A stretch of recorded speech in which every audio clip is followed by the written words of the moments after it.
ئێمە وەکو ڕێکخراوی هاواری خێرخوازی بەڕاستی ئیشی سەرەکیمان ئەوەیە خزمەتکردنی مناڵانی بێ باوکەکەین و ئێمە لە هەموو شار و شارشەکانی کوردستانە هەوڵمان داوە خزمەتی زیاتر و زیاتر بە مناڵانی بێ باوکەین و بە تایبەتی لە جەژنی ڕەمەزانە نزیکی 8,000 مناڵ جلی جەژنمان تەوزیع کردووە و بۆ ئەم جەژنی قوربانەش تقریبا دەوری 4,000 بۆ 5,000 مناڵی بێ باوکمان بەسەر کردوێتەوە بۆ ئەوەی جلی جەژنیان پێ ببەخشین بە هەدەفی ئەوەی کە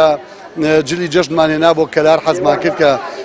دەڤەری کەلار لەبیر نەکەین و هەروەکو چۆن لەبیرمان نەکردووە لە پێشتریشە و حەزمان کرد بۆ ئەم جەژنی قوربانەش بەسەریان بکەینەوە و جلی جەژنیان بۆ بێنین بۆ ئەو مناڵە بێ باوکان. ئەمڕۆ وەکو بەشی کۆمەڵانتی مەڵبەندی شەشی گەرمیان بە هاوکاری ڕێکخراوی خێرخوازی هاوار